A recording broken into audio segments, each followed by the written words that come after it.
want to try to do the death metal growl? Yes. Welcome to Cadmium Dread. Sorry. No, pretty good. Don't apologize. It was good. It was good. It's better than anything I ever did. With your hosts, Mimi Nguyen and Joshua Karenka. Yeah, it's getting better. And our guest today is Dylan Palmer. Oh, was I supposed to say that? No. Okay. No. We all looked at each other like, who's going to introduce Dylan? It's a me. It's Dylan. Well, how's it going, guys? Good. Good. Long time no see. Yeah, it's like, oh man. A good less than 24 hours. It's nice to see your faces again. Yeah, I know. I've missed you all. So to bring context to all the listeners, Dylan is another one of our coworkers. It is now officially the glue, glue, I don't know. What are we tiling ourselves? Incestuous. Yeah. Oh, God. That's okay. The glue discussion podcast. Yeah. It's okay. We don't need to talk about work. No, I mean, we it's probably fine. will, but...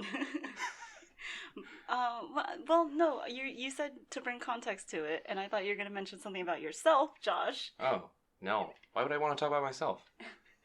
It's not what they're here for. It's not what the listeners are here. To bring context to the situation. Well, do we want more context? What context should I bring? Yeah, I don't think, all of our millions of listeners Yeah, right.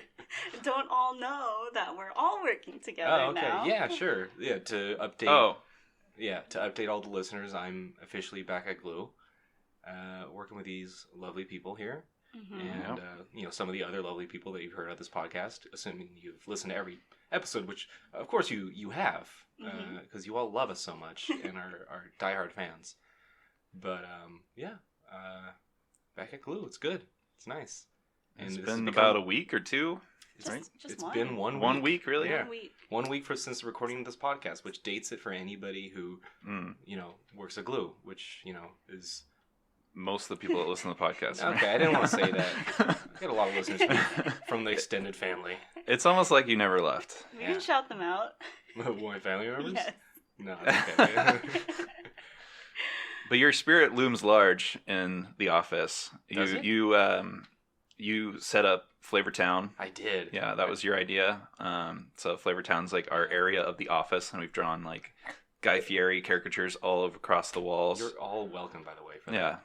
I mean, I like it. Yeah. I'm into it. We made an emoji for our like in office chat of Guy Fieri. Wait, you that's have? true. Yeah. Yes. Oh, I haven't We even have. utilized that Yeah. yet. I got to do that. It's in our official or not necessarily official, but like if people bring in food and stuff, they'll put on the chat like, hey, we brought dim sum. It's in Flavortown. Come and grab some. Oh yeah, I mean, I know that you guys. Yeah. I saw that you use. You direct people there, telling them go to Flavortown, which Right. makes me very happy. Yeah. And to bring, to fill out the story of Flavortown, like that all started in Machine Zone, and ever since everybody sort of scattered to the winds there, Flavortown needed a home. So when See, I didn't know it was that. I didn't know it came from Machine Zone because I would have been less into it. I was not into it. I was like... It's like an old inside joke. it's not that much got of an reused. inside joke though, because who doesn't know Guy Fieri? I mean, I was into it, but Yeah. I think it sullied it a little bit. Well, Yeah, I I'm feel sorry. a little bit second place. Mm. you guys make me feel bad, and I don't feel bad, and I'm not sorry because I love Flavortown and the whole concept of it. I'm just saying, Yeah, Guy needed a home. And he's found one. I mean, he lives in all of our hearts. I know that much, but it's special significance for me, and now for you guys too. Yeah.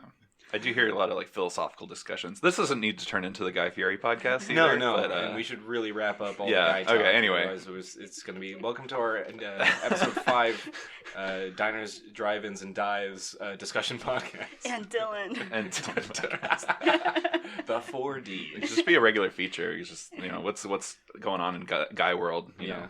Well, we're going to be stealing segments from my brother, and me at that point. Oh, okay. Well, might as well steal from the best. It's true. Yeah. Well, I guess I can start off by saying my impression of you, Dylan, as an artist, and I'm sure you're gonna have a lot to respond to that. But I always thought you seem like a very like fulfilled artist, in my opinion, because like you do good work at work, but then you also like seek out freelance opportunities, and on top of that, you also like participate in a lot of like art challenges and like collaborations and stuff like that. And always doing extracurriculars. You seem like a happy artist, and like a healthy artist. Yeah. Yeah. I mean, I guess my response to that is like, my hobby is also art, so I don't have really anything else going on. So I'm a working artist, and I also do art as a hobby. So I look for opportunities to do other stuff, and I don't know. That was always my goal, like throughout school and stuff too, was to have like a art career, but also like have the energy to do stuff that was actually like super fulfilling. You know, because you hear horror stories of people who they get their dream job and they're painting all day long, and it burns them out, and they don't really enjoy what they're doing necessarily. Even though it was their dream job, you know, like. I've heard people talk about, you know, going to work for, I don't know, EA is not necessarily the best example of like a, you know, dream scenario, but like, you know, it is like you're working in the industry, you're working on projects that are really exciting, but you're painting all day long, and it's really draining, and you go home and you can't produce for yourself, you know, and I think you need that, and that's like a big part of like my mindset and my goals throughout all of school and like wanting to become a professional artist was I wanted to use my degree but not necessarily be like doing exactly like the stuff that I enjoy doing all day long, you know, so save that for my free time, I guess, or my playtime. Yeah, I don't know. Yeah, it's an interesting perspective to take, because I feel like a lot of people who aren't, or who are like, that is their dream, like, it's hard to process that or imagine that situation, but it is a very common story with professionals. They don't want to do art at home because they do it all day. They're always painting. And I mean, I feel like I've gone through that myself, so it's totally understandable. So yeah. Why don't you talk about where you went to school? Sure. So I didn't know I wanted to be an artist until I graduated high school. I actually went to Chico State for for my first year of college, and I went in undeclared. And I went to Sorry, I was messing with a pen, and Mimi made an angry gesture at me. We need to give our guests quiet things to play with. We do. But I went to Chico because my parents went to Chico, actually, and that's where they met, and it was close, and I didn't really know what I wanted to do. I forever, throughout all of my childhood up till high school, I wanted to be a paleontologist. I've always been really into dinosaurs and history and fossils and bones and skulls. Have you ever considered being like a science illustrator? Yeah. I have. I don't think it comes naturally to me necessarily, and that's sort of why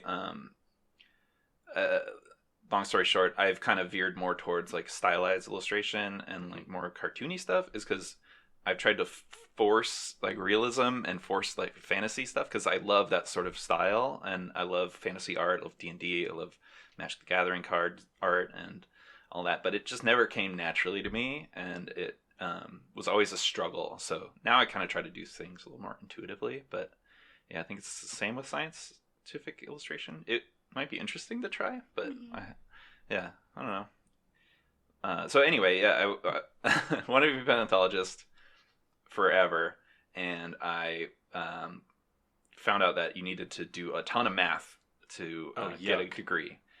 And I have like a math dyslexia. I took like high intensity math classes in high school, even just because I was trying to get into like a good college, and it didn't really work out. I'm an artist now. But I had like this numbers dyslexia thing. I just couldn't figure it out ever. I couldn't retain the formulas and everything. So I just knew it would be setting myself up for failure if I went down that route. And also lots of science classes like chemistry and all this. I just didn't have a brain for it. Snoresville, right? Yeah. Well, I just liked the concepts. I didn't necessarily like the practice of it. I felt the same in some of the science classes, especially like physics. Yeah. Talking about all this shit about the universe. And it's like, oh, that's cool. I don't want to do math.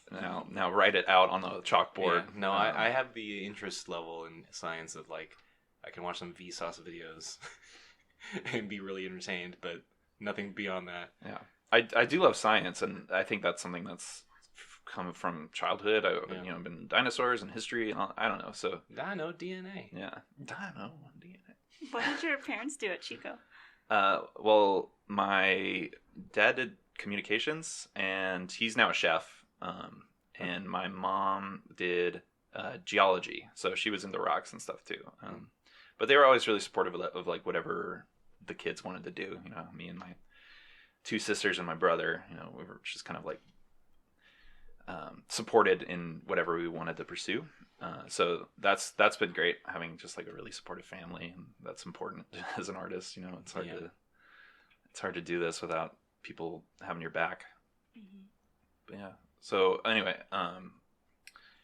Chico for a year. I went in undeclared, and I kind of realized a few weeks or months into it, I was like, why am I not in the art program? It's like, this is something I should have been doing from the start.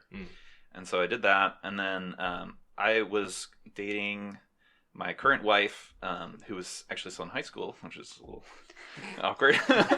But I was like never in Chico. I was just always like back home, hang out with her. And so I was like, my heart's not here.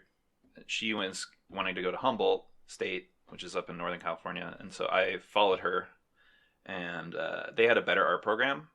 But then I was taking classes there, and I had this one teacher who taught the graphic design classes, and he saw me in there, and I was like doing character illustrations and like silhouettes for like concept art, and he like pulled me aside and basically said like, what are you doing here? Like, this isn't the right program for you. You should be at art school. Like, you don't need to be at this like hippy dippy, you know, class where you're gonna learn nothing, you know, or school. He was great.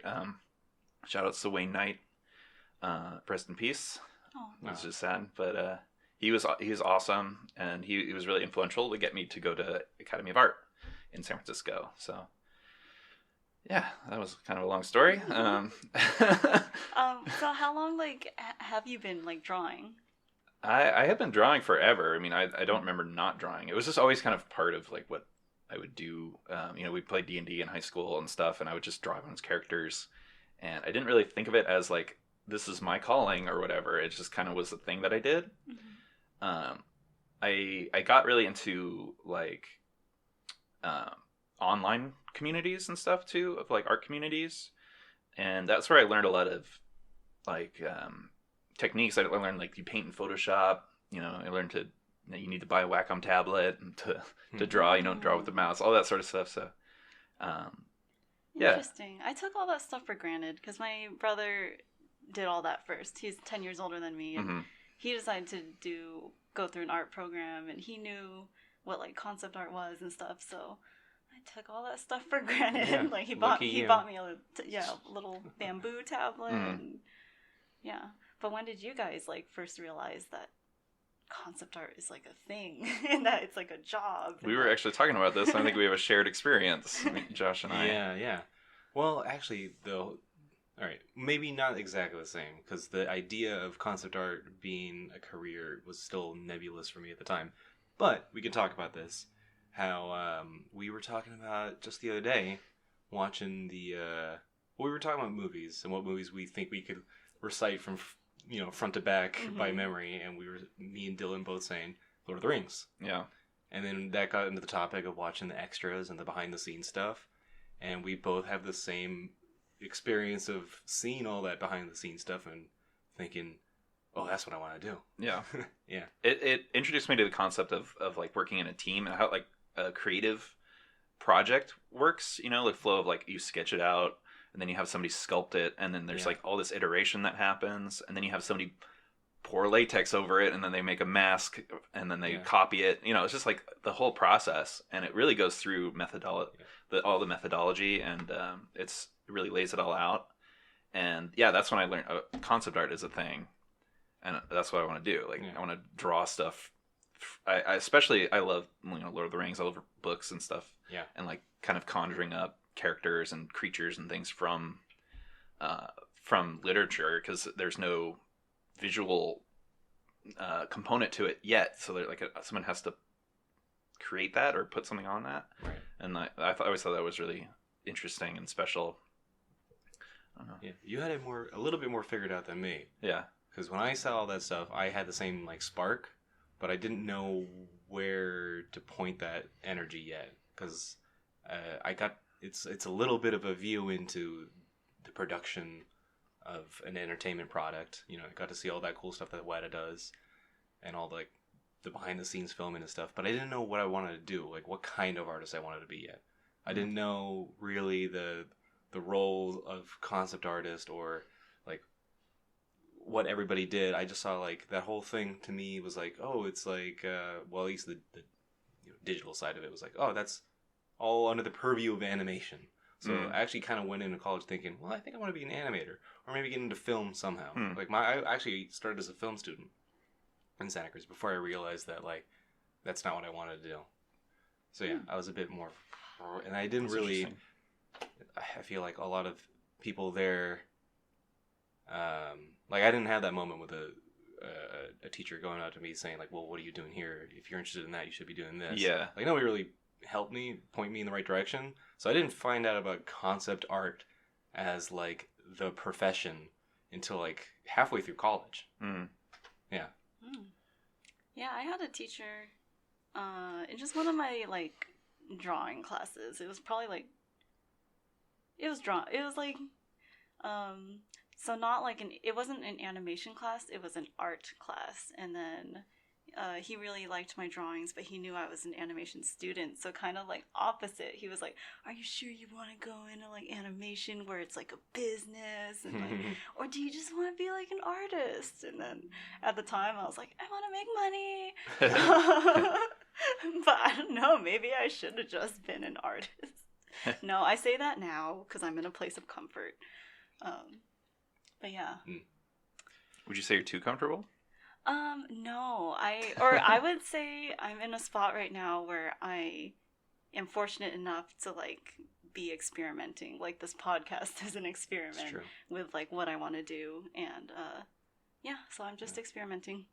I'll say I'm too comfortable. I feel like I should be experimenting more. Okay. But I don't know, maybe being back in the same place as you guys, I'll have more energy to do fulfilling stuff. I don't know. I think you will. I hope so. I think you will. At least I'm doing this podcast, right? Mm-hmm. But yeah, I also I think at the time watching all those behind the scenes things, I was like, man, it's so cool to work in a workshop. It's live in New Zealand. See, I had the same thing. I got like caught up in the exact thing. You know, I was like, oh, I have to work at Weta. Yeah. Mm-hmm. Or I feel like if at the time, if you had like just dumped me into like the real world, like working, you know, sort of like world, if I wasn't on something as cool as Lord of the Rings, I would have been highly disappointed, because you don't always get to work on something as cool as Lord of the Rings, because they're already made. Well, so what happened with me is I kind of was introduced to like illustration and like designing, concept design as a concept, and then that kind of carried through to like online communities. So there was like there's a webcomic. There's a webcomic that probably everyone's heard of, Penny Arcade. Yeah. And they do the PAX. They put on PAX, the convention. And they had a really solid like forum devoted to art. They had forums for everything, but like art was like a really solid community. And we would do like challenges, and you know, there'd be threads where you could have like your sketchbook. That's just stuff that you're working on. You get like really good feedback, and that's where I learned how to give constructive criticism, and to take it as well, like the proper way to take criticism. Yeah. Personally, and with lots of tears and shouting. Well, I kind of went too extreme because I was a young and stupid, and so I'd be like, oh, you need to work on this, and it's like, who am I? Like, I don't fucking, I need to work on everything too. Yeah. But so that was like a smaller community, and then they would like look up to the forum that was conceptart.org. Yeah. And they would always talk about how great all the artists were on there. So like you'd kind of look up at the people that worked at like Massive Black, and like, oh, I want to work at Massive Black now. That's like my goal. So I get like focused on certain communities or companies almost. I guess people do that. Like people look up to working in Blizzard and that sort of stuff too. Yeah. But, please see last week's episode. Oh yeah. Yes, episode 4. But yeah, that sort of, I don't know. Does that like work against you? Like idealizing certain like companies? I think it does. Yeah, actually, because I think you pigeonhole yourself. You pigeonhole yourself, and it's like, what happens if you don't get that job? Exactly. Like, what if you have the Blizzard style? I don't know. Then it feels like you're a knockoff almost, or whatever. Unless you work at Blizzard, I guess.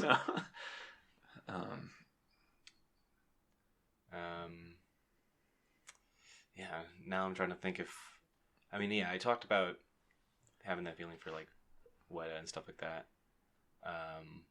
And yeah, did that ever shift to like really wanting to work? I think so.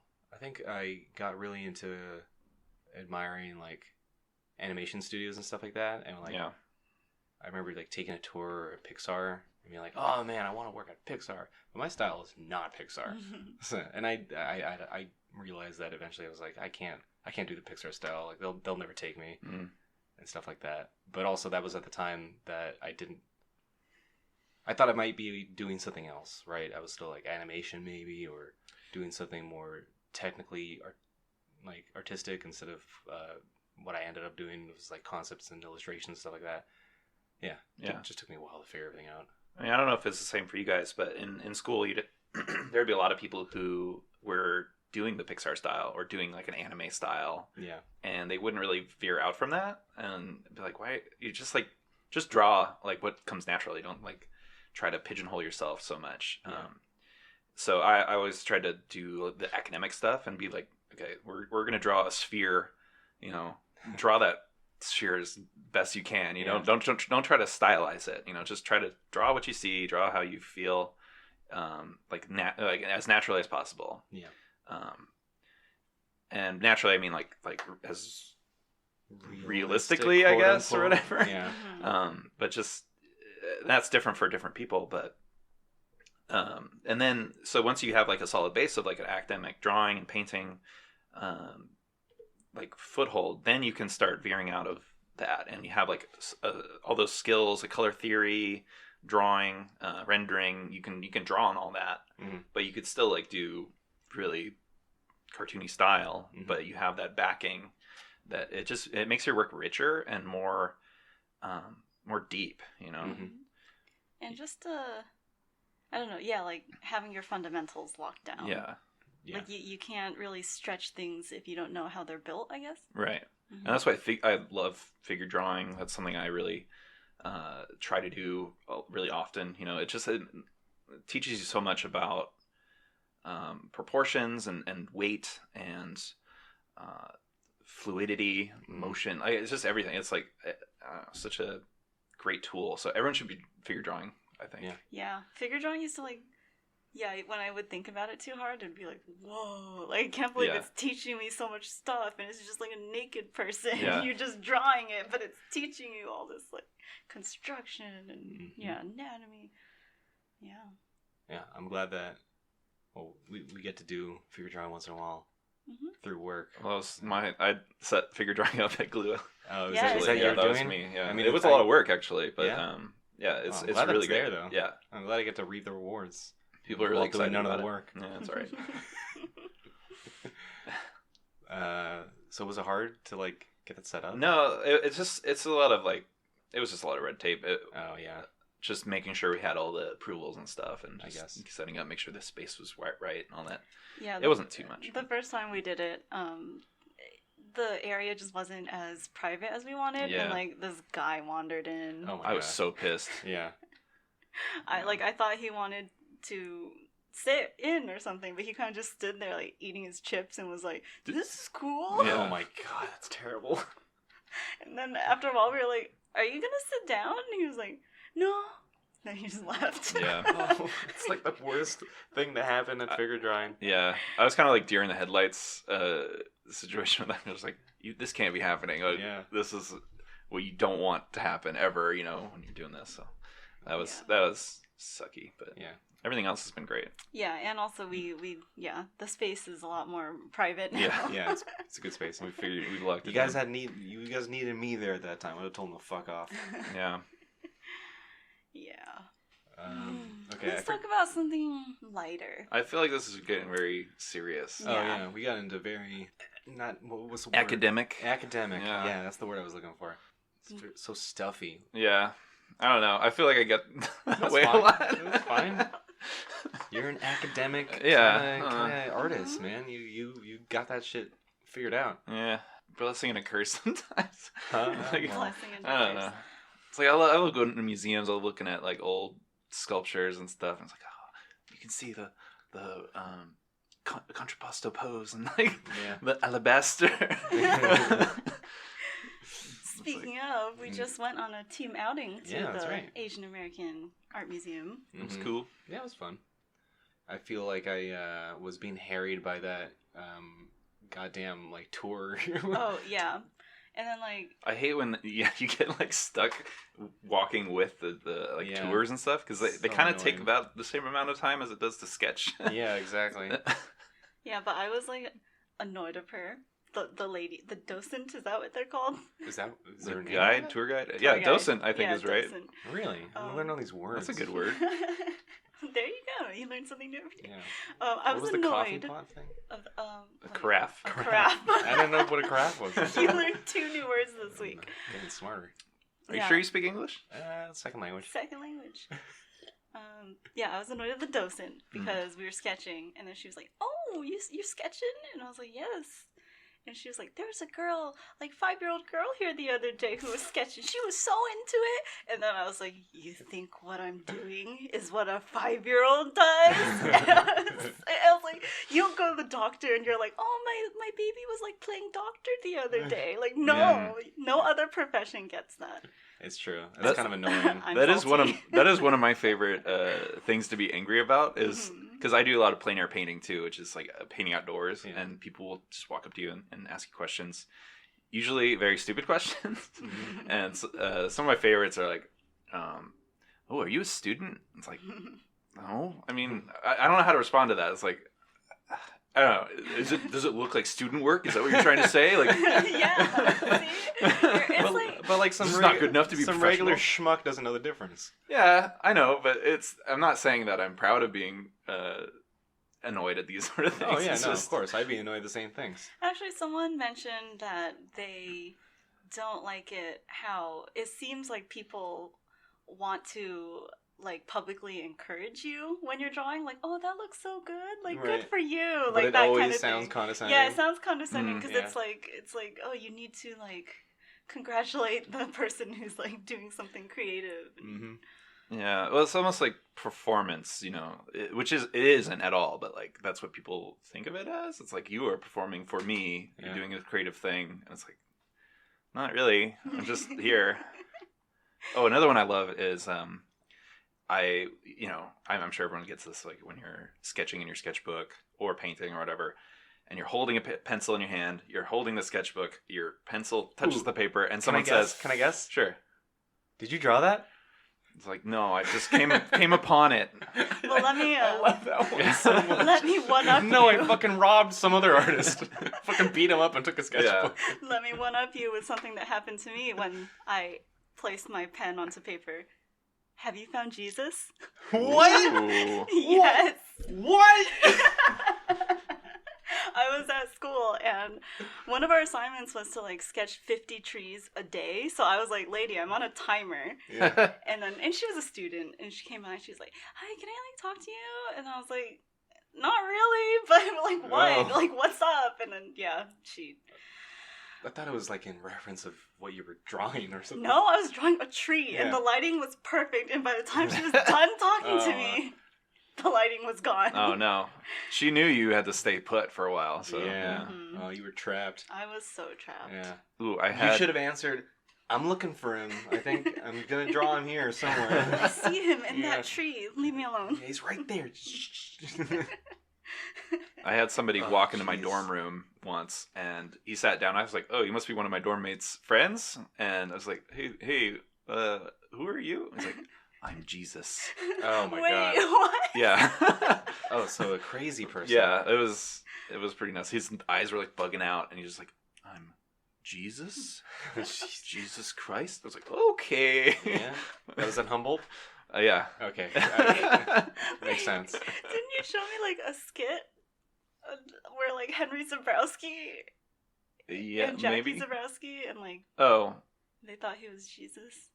Oh yeah. Is that not the same No, thing? I don't remember. Oh. Yeah, there's something like that where he's like, "Oh, you could be Jesus." I don't know. Yeah, it could be Jesus. He could have been real Jesus. Could have been. Yeah, Was watching American Gods. There's a lot of them yeah. just hanging around. But what was I gonna say? Oh, it was something about the comments that you would get. It's not as good as the did you draw that? Because that is like the top, like most annoying, like Yeah. fuck off comment that an artist gets. But the other one is like when somebody sees what you're drawing, or not even like when you're in the act of drawing something, but just looks at something you've done or Ooh, whatever. can I guess? Go ahead. It's like, who is that? Like, No. who's that supposed to be? No, that's not what I'm Ah. thinking. I'm thinking like the comment, and it's not. I shouldn't be annoyed at it, right? This is more an innocuous comment of like, oh, I wish I was that talented or something like that. Oh yeah. Yeah, it's like Mm. it's not talent, it's skill. I fucking worked at it. You work at it for thousands of hours. You can too. I paid a lot of money to go to art Yeah. school. It's like you can, just don't be lazy. Yeah. Yeah, actually what I get a lot is like, I used to draw all the time. Yeah. And then it's like, and so I feel like they're implying like, oh, you're so lucky you have so much free time that you can Oh, draw yeah, because yeah. I don't. And Mm. I used to draw all the time before I had a job. yeah. Bitch, so do I. I do this all day. Before I started counting all my millions. Yeah. Before I did something real with my life. That's what it sounds like, yeah. Yeah. Well, do you guys think about art as being like a continuation of childhood to a certain extent? Yes. But that's not bad. It's not bad, but I think about it. Yeah, it's like you kind of are in touch with your child. Like, yeah, I feel like a lot of qualities. artists, Yeah. have that childlike soul that still wonders about things. Yeah. I would say a lot of illustrators do. I'm trying to remember that quote because somebody, I don't remember who said it, and I'm going to be really annoyed and I'm going to look it up later. But somebody said something along the lines of, and I might be paraphrasing, everyone is born an artist, just most people forget how, or something like that. I've heard that too. I don't Something I like don't that. know who says it. God, I'm pause the episode. I'm gonna look it up. No, I'm kidding. Don't actually pause the episode. I'll look it up later. Let's just say it was Dr. Seuss. Abraham Lincoln. Oh, okay. One of those more. Yeah, one of likely. those. Wait, Mimi, who do you think said it? What? Martin Luther King. Yeah. Okay, it was one of those for sure. Yeah. Not Junior though. His dad. Yeah. Yeah. Junior. Internet comments. It's a whole different class of things. I guess that's something you guys would have more experience with. I never really put myself out there Oh. on the internet. Well, you should try. You'll get a lot of annoying comments. No, I'm kidding. Not a lot, but sometimes you do. I mean, this podcast, be oh, ready for him, I Yeah, guess. exactly. right. Somebody told me I when forgot about when I that. told them that we were going to be starting this podcast about being artists. Like his advice was grow thick skin.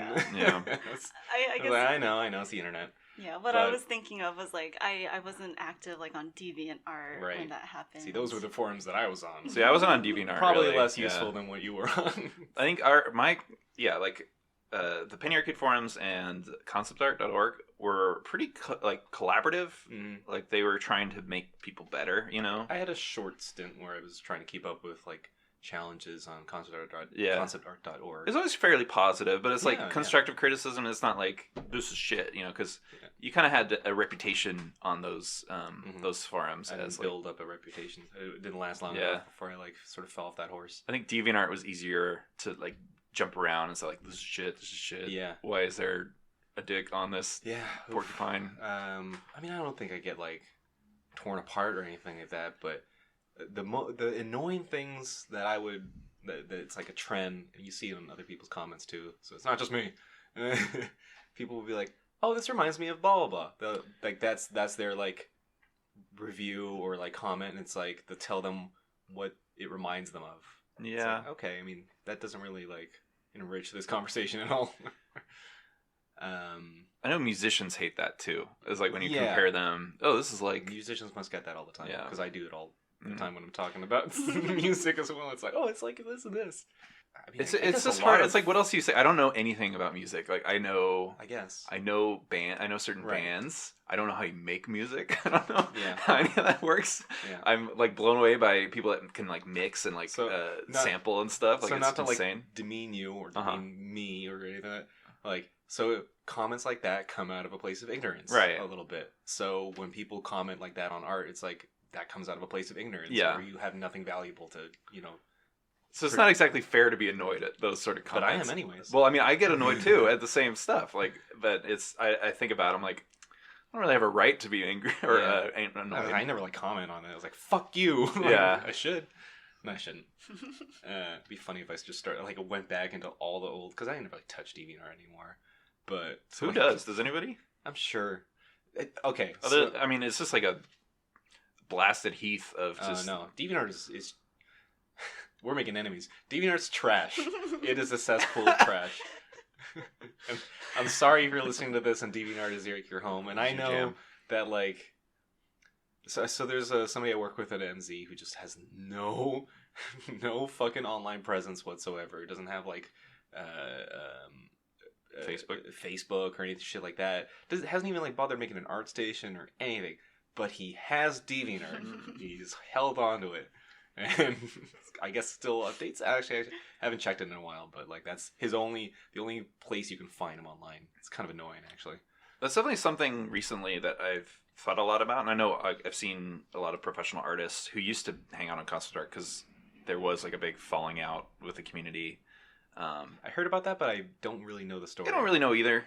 I know that there's just bad blood. It just got it. Yeah, because I would hear people talk about like, oh yeah, I miss concertart.org. Like, oh, too bad what happened. I'm always just sort of like, but what the fuck happened? Yeah. Like, Well, I don't know, but it was an awesome community where it was like you put your work up and you'd get all this feedback, and it was super great. It was like, okay, you study from life more, study these artists, like follow their path, and you could see like people that would improve. They would have the sketchbook spanning years, and you could start at page 1 where they couldn't draw, but they were working at it, and so you'd see the progress up till the end. There's this one guy, I think his name Jonathan Hardesty. I don't know. Maybe that might be right. We'll have to double check, but his sketchbook was like legendary on concept.org because it started. He was doing like cubes and spheres, and they were rudimentary. They were on like lined paper, and he started oil painting, and he had like these beautiful self portraits and like still lives, and now he's like doing Twitch streams, and he's painting really just doing really great work. So it was just like this clear line that you could see. Okay, it's really cool to see because it's like it was amazing. Totally like puts it in the light of like, see, it's not impossible. That was what was so cool about that community, and so I think it evolved away from that, where it was like, look at all these examples of how you can do it, and it's like, okay, you want to do this style of work, buy this tutorial and watch Donato Yoncala paint this awesome like space. I don't know, space suit chick, and and do what he does. Don't practice on your own, but like just buy our shit and watch it. Yeah. Not that wasn't good shit, but I don't know. It stopped being collaborative and started being more like a business. I think that's the main thing. Yeah, but our station has started to do that too. I think that's just the fate of everything. Yeah. Well, I mean, like people. Capitalism reigns, right? God, capitalism. Jeez. Ugh. I mean, let's get political. I've only recently like watched Venture Brothers, watched Harvey Birdman, which is fucking incredible. Those are all shows that I'm like, I have not watched all of them. Yeah. I mean, Adult Swim, I'm just like going through the catalog basically, and like everything is gold. So I wish I watched it. I actually haven't finished it because there's like the movies that I haven't watched. Metapocalypse. How do you say it? Metalocalypse. Yeah. That's I mean, fucking like the intro that I do, the Cadmium Dread. I'm just kind of doing like a Nathan Explosion voice. Yeah. And that's also the voice I do for my character in D&D. Hey, mark it off. Oh my god. Take a drink. Ding. Or mark it off in your Cadmium Dread bingo. I talked about D&D. Yeah, I'm surprised it didn't happen earlier. I've been mentioning it. Yeah, Dylan mentioned it. I thought, I'm off I bet you were really excited when I mentioned it. I actually had to stop myself. I wanted to be like the sort of shitty, sort of like nerd, like kind of hypocrite. Yeah. You have no place to say that. Exactly. That's what makes it funny, man. Did I ever talk about like my little stint into D&D? No, you haven't. Oh, really? No. Not even like an off mic? I don't think so. I don't think I've ever heard this. Do you want to talk about it? Yeah, I can. Okay. I suddenly, like, this just happens. When I get over-caffeinated, I think I can do things like start a podcast. Yeah. I mean, hey. It would work sometimes. But I was over-caffeinated one time, and I was like, I want to be a dungeon master. Oh, wait. That's the hardest tell me thing. about this. Because, nobody should be a dungeon master. I know that. I know that now. Oh, wow. Yeah. And I had, like, a couple friends who are dungeon masters, and, like, they can run games and stuff. So then we kind of, like, I asked for, like, their help. We had a huge group, though. We had, like, 12 people who wanted to play. So we split it into 2 groups of 6. Okay. It's still a lot. That's what we play with, and it's way too much. And then, like, we would host it at, like, my mom's house, like, in San Jose.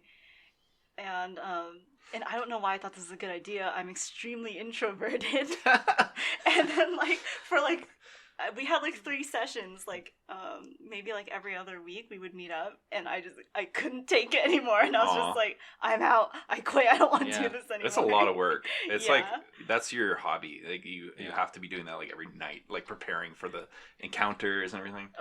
Yep. It's too much, man. Yep. I did the same thing in high school. Like, I wanted to get into D&D, and I wrote people into D&D, and I was going to be the dungeon master, and then it was just like, it's like herding kittens. Like, it's just too much work making everything work for these people.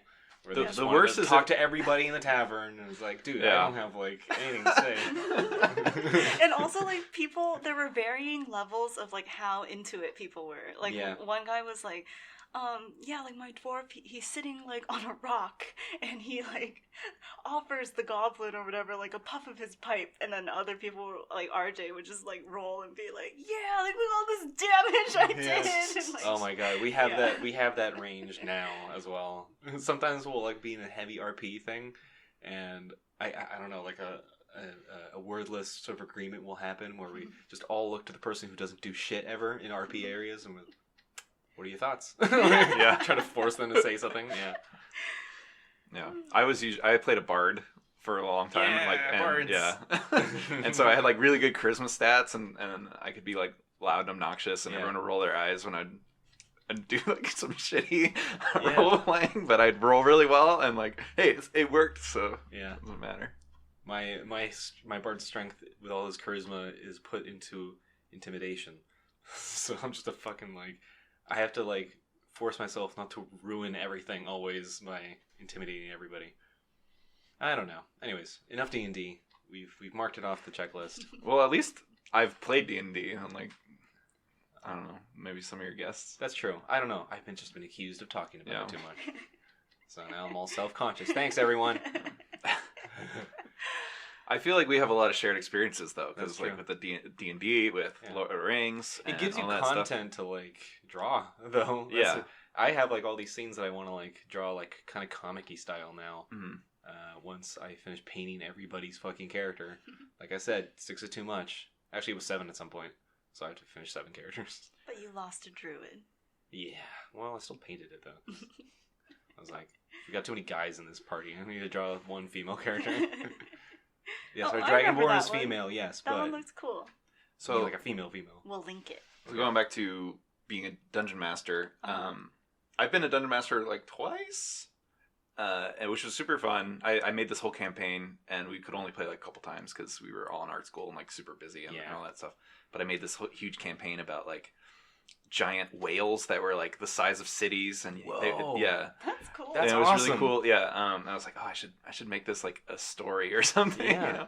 And then this the other time that was like a kind of a fail, kind of not a fail. I just get caught up in like the details and the storytelling and all that. You probably like fell in the same trap that I got super into the world building and the writing and all that stuff, and it came down to like playing the game, and I'm like, man, this part sucks. Yeah. Well, I would make props and stuff too. I would do, because I love crafts and I love making stuff. I would make like maps and like crinkle up the paper and like burn them a little bit and that sort of stuff. You age it with some some coffee tea.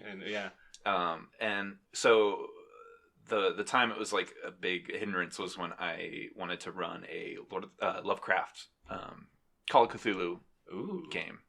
I'm super into Lovecraft. I know he's a piece of shit person, but I love his stories and stuff. Like, gotta separate artists from the art, I guess. Yeah, we had a conversation about that. We can loop back to that later. Oh yeah, for sure. Okay, sure. In that idea. Well, it's not like we haven't had really intense subject matter already, you know, or like serious subject matter. We're talking about D&D now. Go on. Yeah, well, we're talking about Call of Cthulhu now. Yes. But I tabletop games. I got really excited. I made like all these newspaper clippings of like the days that would pass, and it's like, okay, this has to happen. They have to get arrested so that in the newspaper it would say that a bunch of people got arrested for such and such. Yeah. But then I didn't know the rules well enough, because it's like a new game. I had never played it. My friends had never played it. We would just play D&D together. And so I thought I got it. I've played D&D before. It's the same thing, right? And it's not. It's very different. Yeah. And it's pretty complicated. Oh, and I just felt like I fucked it up. I need something more simple. D&D's complicated enough, even 5e. D&D's pretty simple, like compared to a lot of other systems and stuff. Heard. Yeah, it's pretty easy to get into. We can, move on from this. It's complicated enough,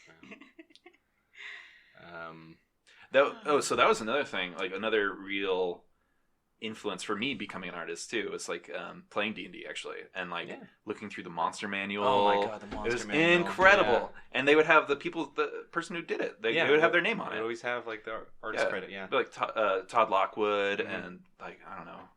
So you'd look them up, and that was cool to have like another roadmap, you know, people to look up to. I don't know. It's kind of like when we were talking about the Ocarina of Time like manual or whatever. Yeah. It's the same thing with the monster manual being like, oh, these are a lot of cool like things I want to draw. Yeah.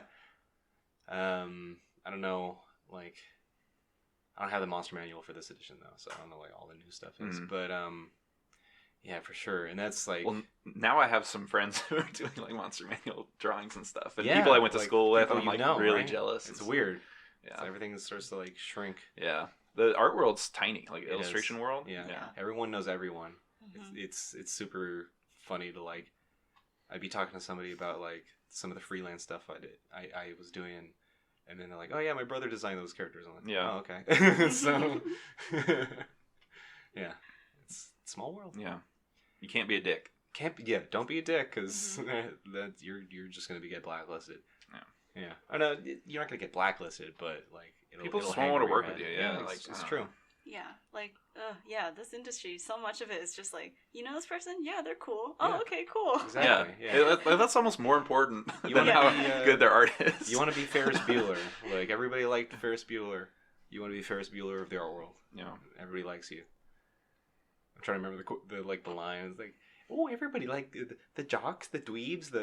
She had like the fucking title of like every like click.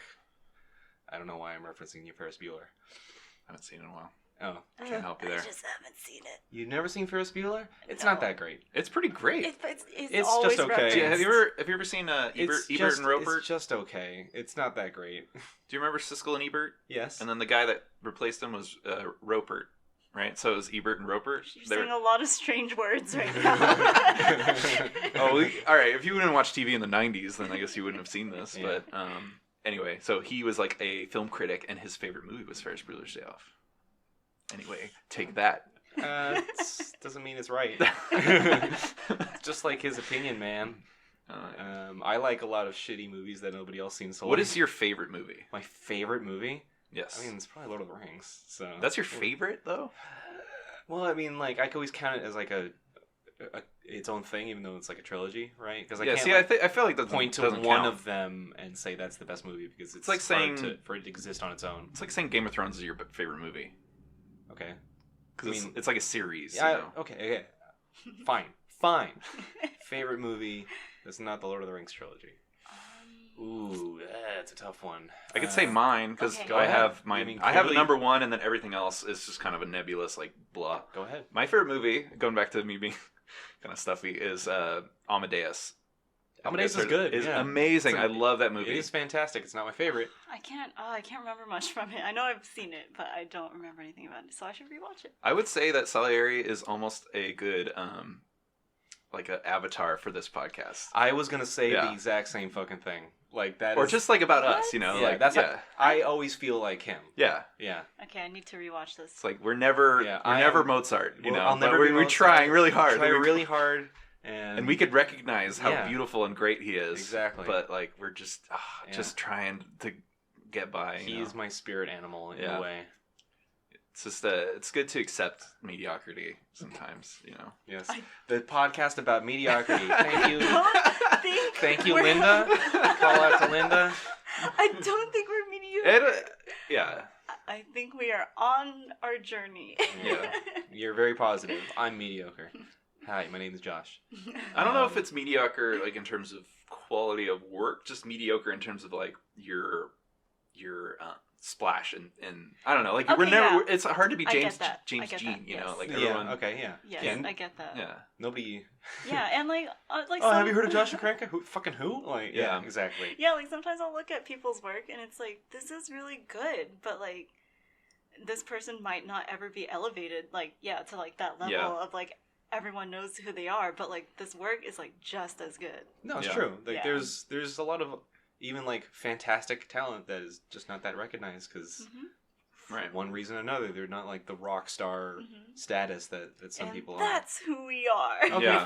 fine. Yeah, I think that's good. That's But like yeah. Salieri. Salieri was recognized in his Uh-huh. time. In his time, he was. Yeah. Yeah.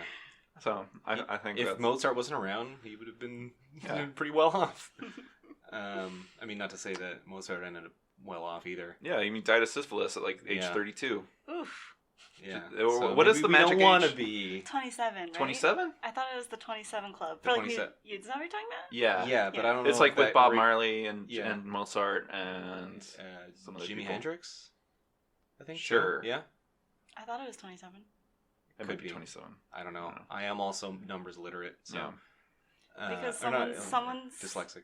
I thought it was 32. Rex Orange County, one of his lyrics was like, I know I'd be a legend if I died at 27 Oh, or okay. something, so I think it's 27. Maybe. All right. Well, you should derive all of your historical knowledge from rap songs. I'm sure they're Great source. yeah. Man, I feel like I had like a tangent to go off of with. Oh no, it's because you were asking me favorite movie. Yeah. Yes. That's what I was trying to think of. Yeah. Do you have one? You You have had a I lot of think time to it's- think about it. I now. I have think it's mine. still The Matrix. Oh, I The know. Matrix? Yeah. Wow. It's cool. The Matrix is very cool. It's a perfect movie. Yeah, it's and very I good. dare anybody to tell me otherwise. I'll I fight can- you. What's your favorite line? My favorite line? Ooh, probably. I mean, I don't know if it's like a single line, but like that monologue that agent. I know Kung that- Fu. Yeah, I mean, if Smith it's not, has. I know Kung Fu, No, then it's you're not. wrong. No. I know Kung Fu. I know Kung Fu. Show me. Wait, have you dressed up as Neo? Why do I see that? I have. I knew it! I knew it! We should go as the Matrix people for like Halloween. once. Oh, And it was the same costume once in high school, once like 2 years ago. It's nice you can still fit into I it. can Yeah. fit in it just fine. so what's your favorite movie, Mimi? I think it's gotta be Stand By Me. Ooh, I love coming of age stories, like brotherhood. Yeah. Yeah. yeah. And it's like a tinge dark. Mhm. Yeah. Yeah. So did you like Stranger Things? I did. Not as much as like Most people did. most people did. I'm really into weird fiction. So like going back to Call of Cthulhu and stuff like that, Yeah. Lovecraft and that. So I was like really If only excited they for made- it. If only they could make a good Lovecraft movie. I feel like they never... Yeah, there was a Guillermo del Toro movie that was going to come out based on At the Mountains of Madness, which is one of his novels. Yeah. And I read that while on an airplane, and it was spooky because there's like It's too many scenes so when you were on an airplane in that. well, it's what The Thing is based on. The John Carpenter movie, Right, The Thing. right. It's about like I alien know creature. there's Yeah. like a Lovecraftian, esque movies, and some have been more successful than others. Yeah, but not like a But direct not like adaptation. a direct Yeah. adaptation, exactly. So there was going to be a Guillermo del Toro movie starring Tom Cruise as like the main guy, but it just fell through. It was going to be a rated R horror movie, yes, no, yeah, of course that's not unnormal, but it was going to be a high budget, so it's, for like a rated R movie that was going to be high budget. It was going to come out. Now they make horror movies for, like, if $1 anybody million could do it, it'd be Del Toro. I was so excited for it, and then they Yeah. canceled it, and It it sucks. sucks. It might come back because now rated R horror is and stuff, or Yeah. like high budget horror and high budget rated R movies are But at least becoming they- more in vogue. You know, At least they made I don't know. That's why Bloodborne is so cool. Like as a Yeah. game, it's like that is the closest to, despite having all those games that are like trying to be directly like Call of Cthulhu or whatever. Yeah. Bloodborne is still the best Lovecraft game. Yeah. Even though it's not Lovecraft, because it gets that feeling, man. I think there's just something so poignant about his work where the horror isn't necessarily the creatures or the monsters that happen that it's appear. It's the sense of like that you're nothing. that you're You're a worm. your insignificance in the overall like universe. Yeah, there's Like, such this cosmic unknown that we're just like so small and so unaware of, and like the horror of discovering that. yeah, exactly. That's what Lovecraft is. It's like there's nothing you can do against the howling maw of Yeah. existence. That's You know, what Bloodborne yeah, does so good. yeah. That's going to be the name of our episode. There's nothing you can do against the howling maw of, Dude, what was it, existence? Of existence. That's Ooh. awesome. Of Okay. infinity. Very metal. We need some good Lovecraft metal. I'm sure Yeah. actually it exists. Yeah. And if you do know anything like that, please email us and tell me who to listen to. I forgot that there's people listening. Yeah. No, we're not just shooting the shit. By the way, I remembered my favorite line from The Matrix. Uh-huh. It's after Agent Smith has this like little monologue to yes. like the sort of drugged out Morpheus, and the other fucking agents bust in. Is what are you doing? And then he doesn't know. Know what? It's the way he says it. I don't know if the agents were saying like he doesn't know, like Morpheus doesn't know, or Agent Smith doesn't know what the fuck he was doing. Oh. But that's the way I read it, and I laugh every time. It's very It's my anticlimactic. favorite line. I know. It's not like a cool I thought you were- line. I thought you were It's gonna do something- like Agent Smith's monologue. It was like, no, it's a great monologue, but that line. it's I the don't smell. know. It's the smell. I feel tainted by it. What was it? It's like I don't know. nah, he's like fucking like doing all that stuff with his nose, and it's like So yeah. one of my main issues with this Matrix are the sequels and how much they What suck. sequels? Yeah. Well, that's like with Star Wars. It's like, I know. I can't be a Star Wars fan anymore. That's why I mean the new ones rekindled my love of Star Wars. ooh. And I know that you disagree with that. All right, but, let's talk about Last Jedi. well, let's talk about just like Force Awakens and how like Force Awakens I glorious that was. No, Like, that was good, and people will have its complaints, and yeah. there's legitimacy to that. But I liked Force Awakens. I loved it. I was Yeah. like, I can be a Star Wars fan again. And then they made Last Jedi. I liked Last Jedi. I liked it a lot. It sucked I ass. During- fell asleep. I liked it a lot more than Rogue One, at least. No, I liked Rogue One more. I liked Rogue One. Yeah. You guys are wrong. What'd you But think of I Solo? like I loved Solo. Solo was great. Really great. I actually was I really like into Solo it. was a little boring too. Like I like don't- boring movies, I guess. I don't know. I can't recall anything from Solo. Like right now, I can't really recall I anything. can recall like interesting. or some stuff because it striking. wasn't Woody that long Harrelson. since I watched it. There was one cool part in Solo because it was like when they were doing the Kessel Run or whatever, Yeah. which all that shit was stupid. We didn't cool. need to know what the Kessel Run was, or we didn't need to see it. Yeah, I don't know. I mean, I feel like it was a movie that didn't need to be made. But that big giant fucking space worm thing that's just like hanging out in space, and it's like this huge Cthulhu thing. Going back to Lovecraft, I'm like, oh, dude, that's sick. Yeah, I was excited. Kind of dumb, but hey, it's cool. That there's a giant worm and an asteroid in the best Star Wars movie, Empire Strikes Back. It's true. And that's like, what does that eat normally? It eats spaceships. Yeah, that's what it derives nourishment from. What does the giant Lovecraftian monster eat? Who knows? But yeah. It's cool that that has established the Star Wars universe as having Lovecraftian cosmic entities. I feel like it had its precedent though. Yeah, and I like the. I mean, yeah, the asteroid worm gives it that precedent. I think precedent. The thing about Last Jedi and Solo too is that they do expand on the universe a little bit more. It's not just going back to the same well, I guess, as like Rogue One did. I was like, oh, I feel like I've seen this movie, or it's very similar to a lot of other stuff. It's not really enhancing the entire saga or whatever. I don't know. Yeah, it introduced us to those like space cows with the milk and the... Oh, I love that. I was so excited when I saw the seal cows. Why did they? I was like, that is awesome. That was awesome. It's a big like.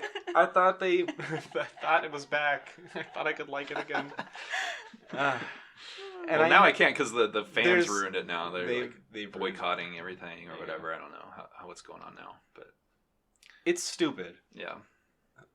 I'm leading to saying it's stupid. I know, choreography's not actually super great when you break it down, but I did kind of like the scene with fighting all the dumb red, Imperial guards or whatever. Oh, I love that scene. I actually like that scene a lot, and I know everyone's pointed out how if you freeze frame stuff or really look at what they're doing. But that's fight scenes though. That's just how movie fight scenes happen, man. Watch kung fu movies. This is my gripe against Star Wars fans is because they are obsessed with that sort of shit. Like it's not about the emotion of the scene. Your critiques in the wrong place. Yeah, exactly. I mean, there's plenty of other good places to put your critiques. Yeah.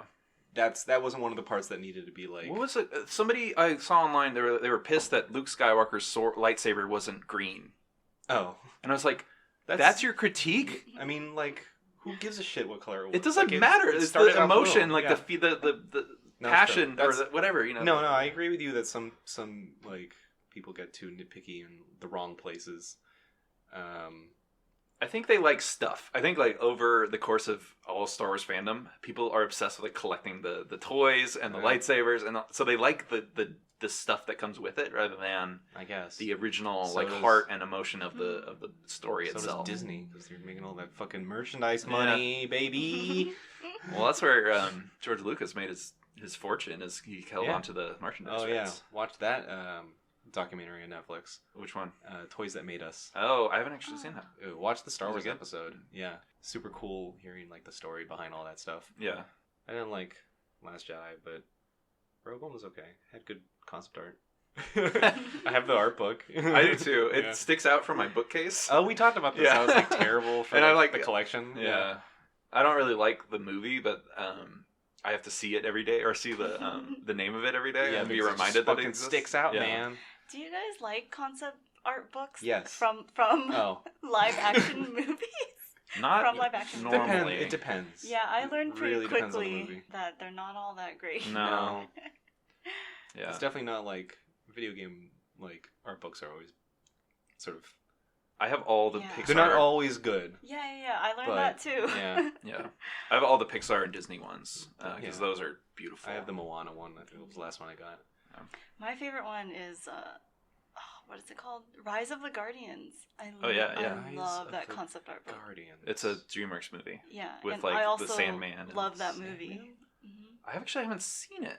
Oh, it's so all the way through. I think I started it, but yeah. Why do I not know what that is? It's like Jack Frost. Oh, okay, yeah. I remember. I don't know. The character design's amazing. It's really good. The fandom that came in. Oh. I think I still was kind of on DeviantArt at the time, so you can imagine. Yeah. What was I was gonna say something. Oh yeah. One movie that I actually really, really liked and that a lot of people actually did not, and a lot of people think is not feminist, is Sucker Punch. And I have You liked it? I have the art book for that movie. I want to see it. Yeah. I want to see it but because yes, that's probably really I cool. do like that movie. I You liked like it, a huh? lot. It was a I shitty loved movie, it. but it was a great spectacle. No, I thought it was. But then again, I have no. Listen, I guess I don't think I have any fucking platform to stand on to shit on anybody's movie tastes when it comes to that kind of stuff. Because one of my favorite movies, it's circling back to that. It's not my favorite movie, obviously. Matrix still has that, and there's a lot of movies above this. But I love this movie, and nobody else seems to. Speed Racer, the live-action Speed Racer. You just love the Wachowskis. I fucking love that movie. It's so good. It's so ahead of its time. Just go back and watch it, man. It's so good. I won't. It's the best anime movie adaptation. Have you ever seen the TV show? Yeah, of course. As a kid, I watched it all the time. as a kid. Yeah. You go back and like see. There's this fucking YouTube channel that like I think they edit it because I'm like, there's no way the show was actually like this, but they take like certain really fucked up shit that happens in the show. Like, there's a lot of fucking just people that just burn out and blow up and die, right? But the screams in the English dub, it's like the voice acting is so bad all the way through, and then you get to these people screaming, and it's just like blood curdling. It's like somebody actually fucking died. Screams. It's like a legitimate. That's the only way they could scream. think to do it. It's just like no Speed Racer, and then it's like like this like fucking scream of like out of the soul. And it's Have you seen American Movie? American Movie? No, shit, never mind. No. Okay, well, all right. There's a really good scream in that. Okay. I mean, it's just funny how it comes out of nowhere. Yeah. But yes, I guess I do like the Wachowski brothers. Wait, what else have they made? They've made some stinkers recently, actually. Are they responsible for Jupiter Ascending? Or yes. Yeah, that movie sucked yes. ass. Okay, I can't defend them for everything they do. I mean, do we call them Wachowski brothers? Because that's not right anymore. That's not right anymore. Yeah, I don't know. Okay, sorry, I apologize for that. But sorry. Yeah. The Wachowski siblings, I suppose. Just the Wachowskis. Wachowskis, I guess they go with now. Whoa, I'm not in the loop. I think they're both transgender. I think they both transitioned. Yeah. Whoa, are they twins? No, they're just siblings. That's cool. And they both, they were both transgender. Yeah, I know. I think I found out about that like way after the fact as well. Yeah, that was a recent thing for me too. So, they were always the Wachowski brothers. So, yeah, exactly. It was because of the Matrix for me. Yeah. But Jupiter Ascending sucked ass, but it is funny. Just some of the stuff in it. I'm like, you should watch it. I tell people to watch it anyways, just like in the lens of this is a shitty movie, and like you get to see what's his name? The guy. Zac Efron? No, it's not Zac Efron. Channing Tatum. You get to see Channing Tatum as my boyfriend. Yeah. Have you seen Jupiter Ascending? You have to watch Jupiter Ascending to see him fucking like hover like rollerblade like the flying rollerblade. It looks I think you so mentioned this before. Fucking stupid. I probably have. I try to talk about it to everybody that I meet. So this brings up another one of my favorite things in the world, which is So Bad It's Good movies. I live for that stuff. I love So Bad It's Good movies, like The Room. Yeah. One of my favorites is Troll 2. Troll 2 is amazing. Birdemic. I don't know. Yeah. Like those ones are kind of easy. I don't think I don't indulge myself in those movies. No. Yeah. Do you think it's a waste of time or? No. I just haven't like watched a movie and actually enjoyed it in that way. Like, where it hurts so good. What helps? Yeah. Now that you can actually get drunk, it really helps. It does. It really does. I love drinking games. Trying to watch a lot of those movies sober is actually a terrible experience. And you shouldn't watch it alone ever. Yeah. You should watch it with a group or with people who've seen it before, and they can like make jokes. It's actually terrible to watch something like The Room or Birdemic alone and sober. Yeah. Is probably the worst idea I've ever heard in my life. So the last time I saw The Room was actually at a theater in San Francisco where they show it all the time. They probably throws the spoons and. Well, yeah. Also, Tommy Wiseau was there in person doing Q&A, and I got a picture with him. That's awesome. And he signed I did a little sketch of him really quick. I was waiting in line, and he signed things in the Did he the like episode description. Well, he just like grabbed it and like signed it. But he was super nice. I asked him. Sure, he's nice. He went Weird down vampire man. Yeah, I don't know. He is very very strange, very interesting. But yeah, I love him. I love his whole oeuvre. Yeah. But I asked because he walked down the aisle and just was like, you have a question, you have question. And I said, what kind of animal would you be if you could be any kind of animal? It's like, I'd be tiger.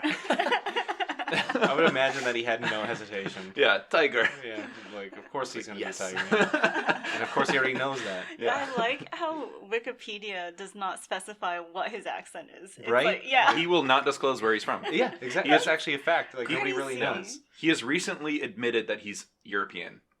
That's it. Yes. Yeah. Oh, also, to anybody listening, if you go on Facebook and just add him as a friend, he'll add everybody. Yeah. Like I have him as a friend. I don't have him as a friend. I have just add him, Yeah, dude. shit. He'll accept every friend request. I love him. I love people like that. Just people who are unafraid to be themselves. You know. Yeah. Mhm. Actually, that's actually an interesting thing. Like, circling back to being artists. Mhm. If there are artists you admire and stuff like that, look up on Facebook, add them as a friend, and if you have like questions, a lot of people are nice, and they'll actually, and they'll actually, if they have time, some people might answer your questions. I'm Stuff. over being intimidated by artists. Yeah, but yeah. yeah. It's if you have an idol, try to talk to them. send them an email. Yeah, be nice though. Obviously. Always be courteous in Yeah. anyone's time. Yeah, Don't expect exactly. to get anything out of Yeah, them. don't either. expect Just, like, anything, yeah. but if you get anything, of course, be gracious and all that stuff. But hey, I look people up all the time, and and I've gotten past that finally too, of just like, okay, I'm gonna add, all these oh no, people's it's friends Steven because Silver. Do I dare Yeah. talk to him? Or something like. I met Steven Brian Sil- Lee. Yeah. So I met Steven Silver at WonderCon in San Francisco before it moved to like San Jose or wherever it is now, maybe in LA. Anyway, I met him and I was like super nervous because it's like, oh, Steven Silver, and he's like a character designer for like Fairly Odd Parents and Kim Possible and stuff, or not Fairly Odd Parents, sorry, Kim Possible, and he's just like a really awesome character designer, and I looked up to him and I was like, oh my god. Yeah, Steven Silver.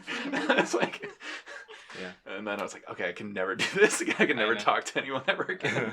Because I just, Meeting people in person though, it's I don't have too much experience meeting like idols in person and stuff like that. Yeah. Hey, I don't know. We're gonna go to the Lightbox, so Yeah. We'll meet some people. Meet some people there. The same con I met Bobby Chu, like a few minutes after I met Steven Silver, and I was like, Oh, okay, don't do that again. But, like, so I just chatted with him. for a Oh, okay, bit. that's cool. So it's like I got over it. yeah. Just gotta get those jitters out. Yeah. I'd like to meet Bobby Chu. Shit. Bobby Chu's a rad dude. Yeah, he's I would listen to his he had like a live stream show about the Chew stream for a long time, and it'd be like a community like topic. He would draw like pick a character or some sort of creature, and he would draw like I don't know, unicorn, and it'd be like this goofy unicorn, and everyone that was watching the stream would also draw one and then submit it by the end of the stream. That's cool. And then he'd like almost do a critique or just like go through on ones that were submitted. Yeah. I need to get better at like watching artist streams. Yeah. I feel like I always like. I haven't done it in a long time. I just Yeah, I mean, it's something I've never done. I mean, I'm not gonna. No, I'm not saying I'm gonna do streams. I just want to, participate in the chat and watch it and stuff like that. I know that Dave Raposa does a stream every Monday, and I always forget. Yeah. Every Monday, so remind me on Monday to watch Dave Raposa's stream at work. What time is it? It's during the day though, so it's like That's fine. I have to do Yeah, it it's at good. work. Yeah. Just I always forget. It's Yeah. all yeah. I feel like that's like, And then I always see like he posts or whatever like the results of it, and I'm just like, fuck again. I wish I forgot. saw that. Yeah. I think that that's part of being a freelance artist now. It's like part of your online presence. It's like you just do streams now, and that's like how you get your name out there or something. Mhm. I don't know if you're making money off of it or not. I don't know. Maybe. I don't know how all that works. Yeah, it's a different world. Yeah. It's a lot easier just to have a job at a studio. Honestly, yeah. Not have to worry about all that stuff. Yeah, trying to like keep up internet presence. It's tough. It's like being an entrepreneur. Yeah. Yes, That's really definitely. hard. Owning your own like business, and the business is you. Yeah. And I think artists are already prone to, being not narcissistic or what was it, like introverted, and not putting themselves out there. Wasn't sure where you were going with that. Yeah. I mean, I feel like it is an egotistical pursuit. So, like, yes, a lot of artists are introverted. I feel like might have a harder time with that kind of stuff. Yeah. Because, like, you do have to have, like maybe, like, not certain charisma, but at least, like, you're talkative a spirit. bit of an entertainer. Yeah. Yeah. And I feel like there's a lot of, like, amazing artists who just want to be kept to themselves and in the corner just doing work. Yeah. And that's the way it's been forever. You know, like exactly. you're Drew Struzan. You're just like painting awesome movie posters and stuff like for your entire career. You not really have to worry about. Yeah, but I guess entertaining then you won't your fans. Yeah, then you won't be a streamer. You'll just have a job. Yeah, and be doing all that I stuff. guess So I guess there's different places for the different personalities. Yeah. Anyways, can we talk about maybe talk about movie posters a little bit? Because like I've been seeing like you brought it up a couple times. Yeah, so. Yeah. I've seen a resurgence of like painted covers and stuff. Yeah, which is really exciting and really cool. I like that because that's always like a really cool. It's like its own like. It's not like its own. It's its own art form. It's like art form. You know. Yeah. I mean, yeah, okay. Yeah. It is because it's like very specific or category. Yeah. That's the term that I think I was like. It's like you got book covers, you have like card art, and then you have movie posters and stuff. It's like there's a lot of its own language that comes associated with making movie posters.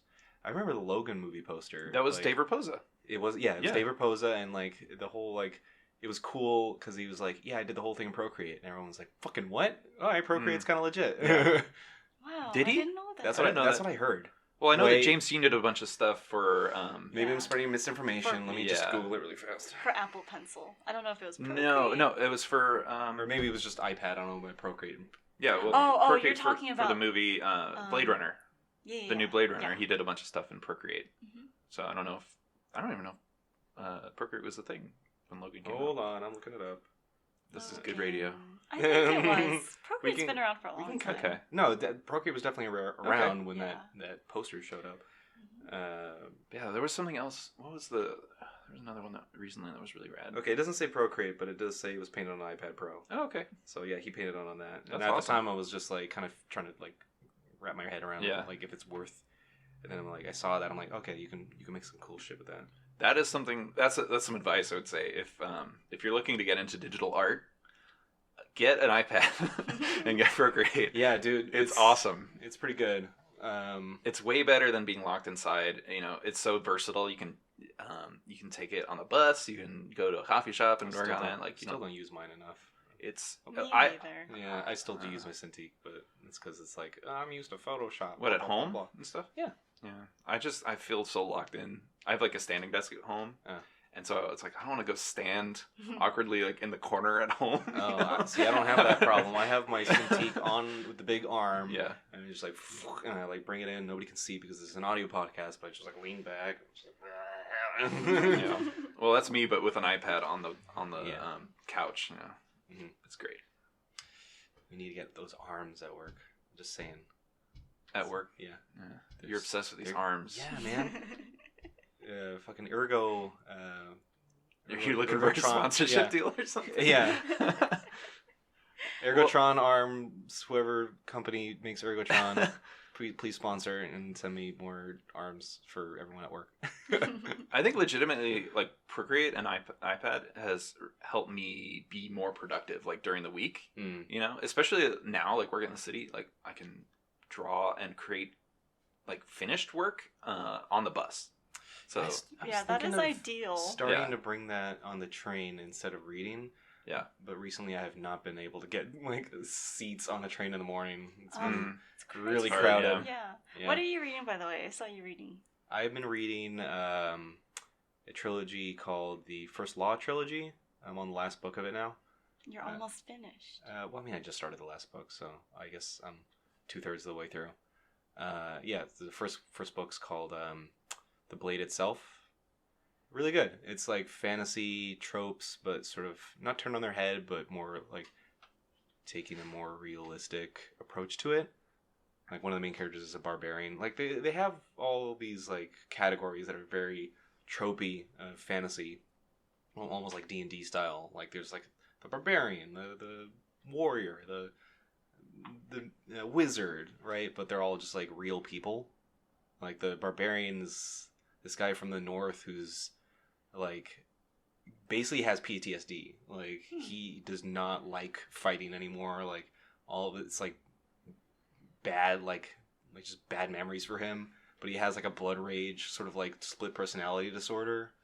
So it's just like fucked up people because it's like all this shit is fucked up. There's like a wizard who's like thousands of years old, and he's just like this fucking asshole who just uses people because that's what he would do. That's what he would be like. And and there's like a character who's an Inquisitor who I want to design a lot of these characters, but the Inquisitor is like the most fucked up looking one sort of in my head because he's like this guy who used to be a soldier and then got like captured and tortured for years and he's all crippled and stuff, but now he's like this fucked up like Inquisitor torturer person. It's like he all the stuff that happened to him, he just does to other people now. And yeah, that brings something up. For something like Harry Potter, for example, do you guys still have like an image in your head of who Harry Potter not looks anymore like? because of the movies. I still do too. Yes. Oh, I see. That's the thing. Fuck the Harry Potter movies.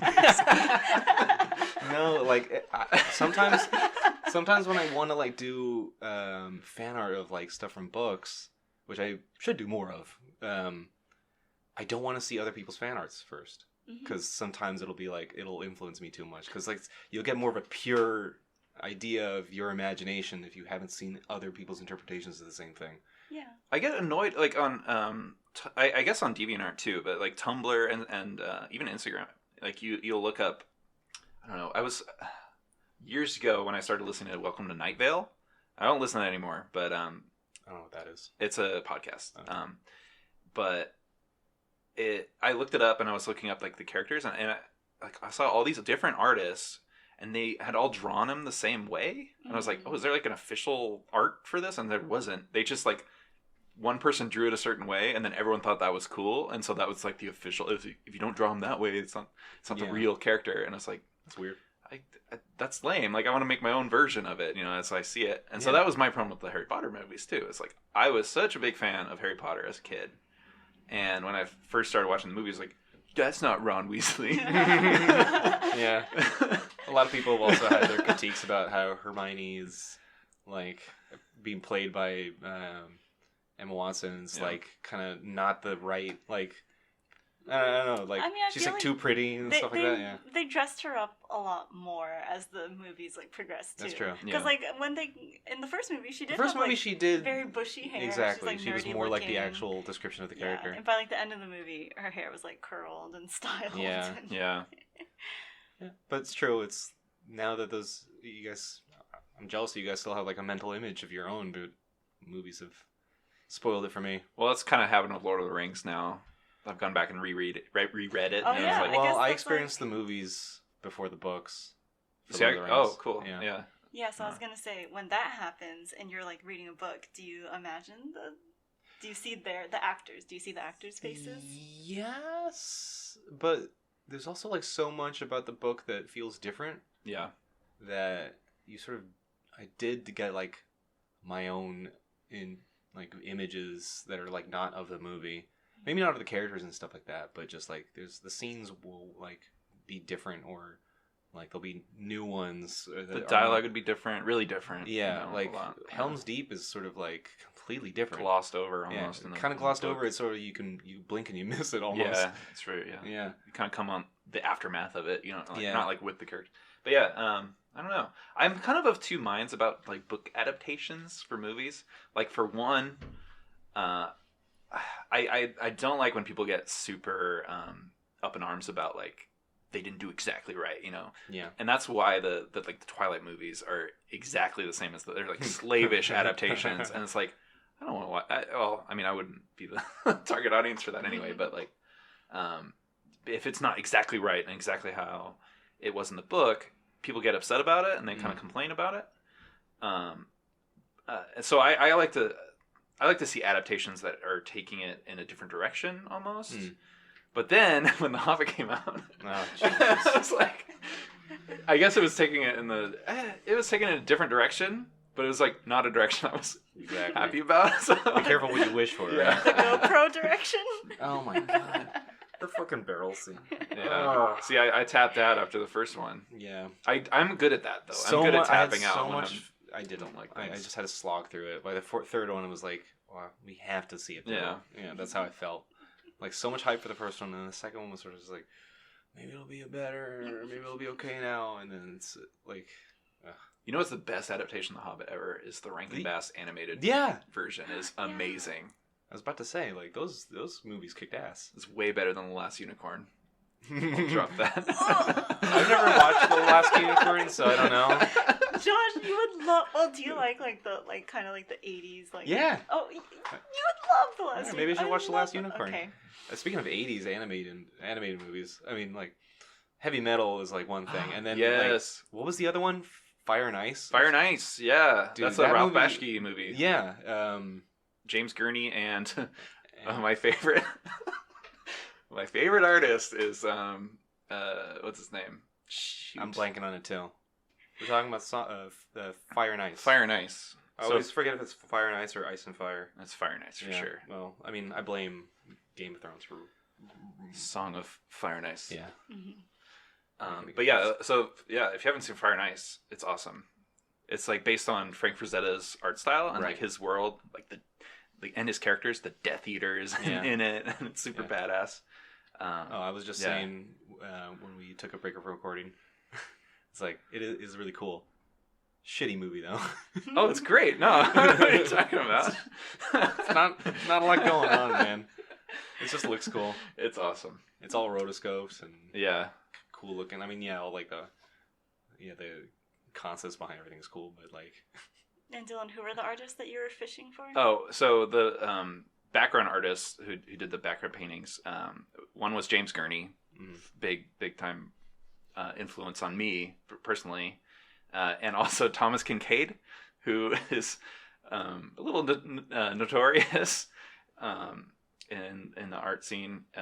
He branded himself as the painter of light, and magician. He was like a painter for God.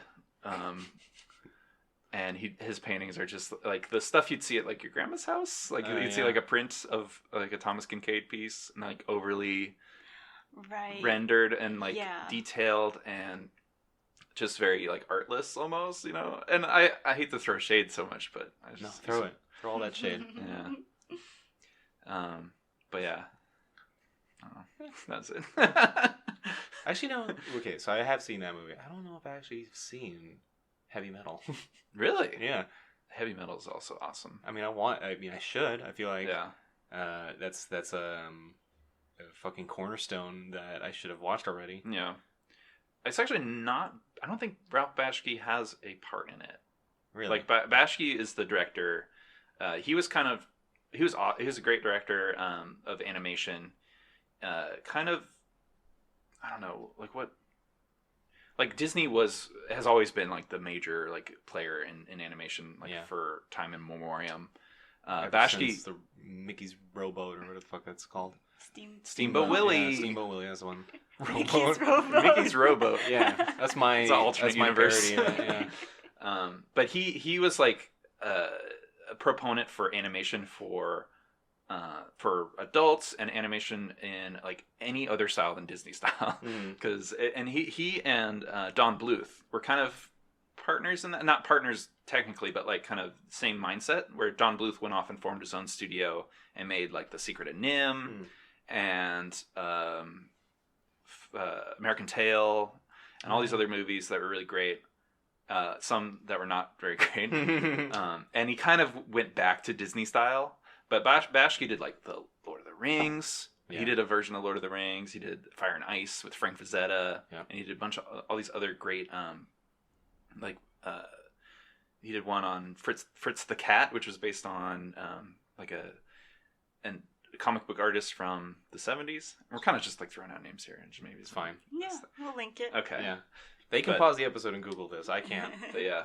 And then Fire and Ice, I don't actually know who was involved. There's just one really great Mobius-inspired segment from that. And you would think it was Ralph Bakshi, but I don't think he was involved at all.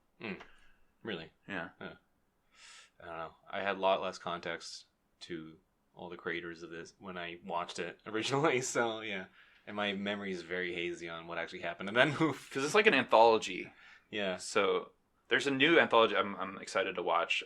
It's on Netflix. Everyone should go watch it. It's called Love, Sex, and Robots. Oh, yeah. That's right. You keep talking about it, and it looked cool. I still haven't seen it. This is a recommendation for a movie I haven't seen, so I don't know if it's any good. But blind recommendations. Yeah, blind recommendation. But the early director of animation for Spider-Verse, Spider-Man Into the Spider-Verse, Alberto Mielgo? Something like that. It's like, I think it's Mielgo. We'll get it right in the links. Okay, yeah. But his work is incredible, and he does a segment, and he's been pimping it out on Instagram, and it's like really excited. I'm really excited about it. So like I saw that, and my first impression of it was like, I mean, it looked cool, but I was like, I didn't know what it was. Like, is that an actress? Is that like 3D? Actually, is that mocap? I looked over and I couldn't, like, I thought it was live action, to be honest. Well, he puts in the comments, he says that it is 100% not mocapped, like, so 100% animated. Crazy. And so I was just wondering what you guys think about art forms that are like that, where like you actually just don't really know what you're looking at. Like, is that confusing, or is it intriguing, or is it? I think it's intriguing in its own way. Like shooting for that, not hyper realistic, but I mean, I guess it is hyper realism. Kind of like what's it called?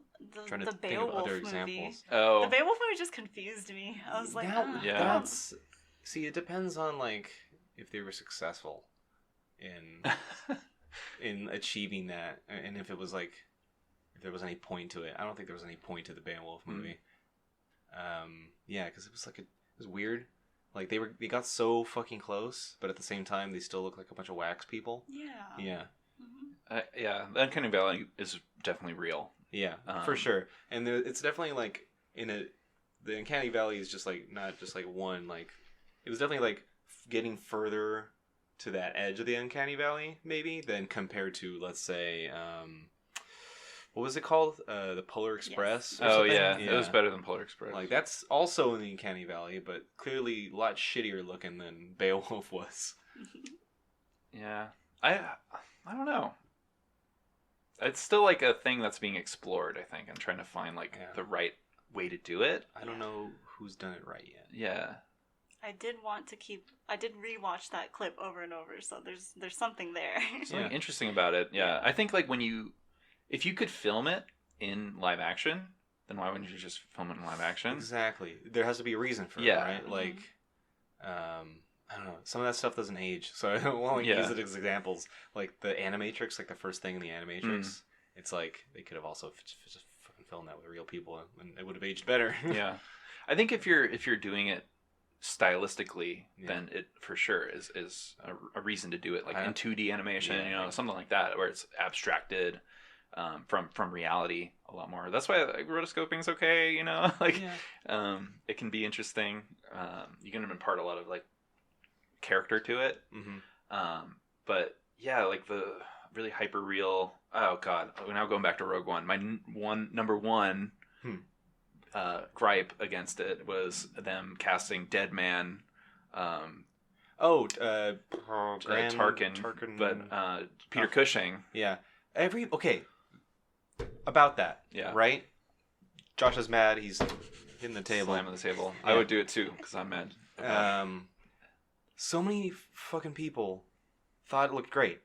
It looked terrible. It looked terrible. It looked so fucking bad. It looked so fake. And I didn't know what was going on. I just was like, wait, is that person not real? Yeah. And why?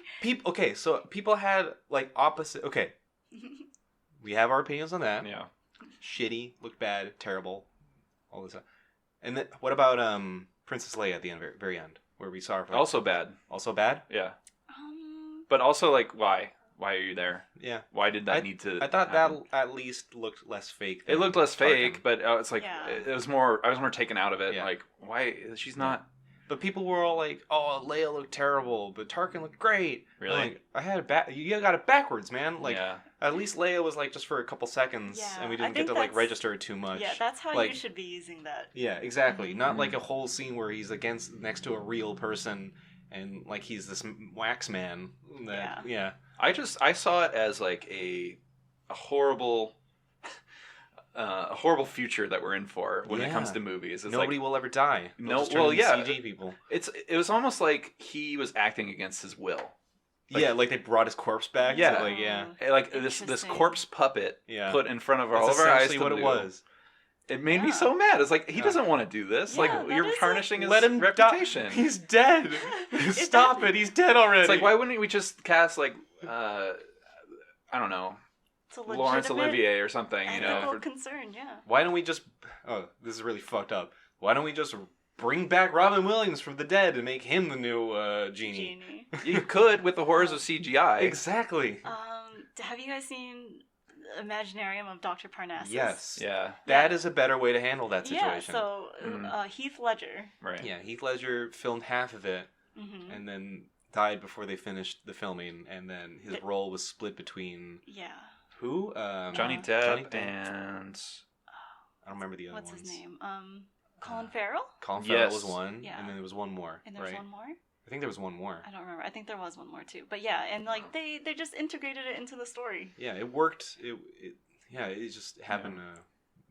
I mean, I don't know how much granted, they granted changed that about movie it. is very surreal. It's bizarre. Right. I kind of like that movie though. You couldn't do that for everything. Yeah. Yeah. But it was more like, well, he didn't even need to be there. Exactly. Grand Moff Tarkin didn't need to be in the movie. They didn't He need could have it. just been another. They just wanted faceless. another moment where they could go, "Hey, wink." Yeah. Like, remember? Oh God! Like remember? So that was when- that entire movie was winks. It was. So I was okay. pissed. Okay. I listen. I won't I had to watch defend a it. zombie I won't puppet defend man. it as a Star Wars movie. I'll defend it as a good action movie. It's Okay. like, there's That's some decent action to it. If you put it against the greater context of Star Wars, it's kind of shitty. But the biggest like turn to the audience and wink thing was like literally, it was one step away. It was with Lord Vader or whatever, and he like fucking has that scene with the main baddie or whatever. I can't remember who the main baddie's name even is. Don't know. Who cares? Yeah.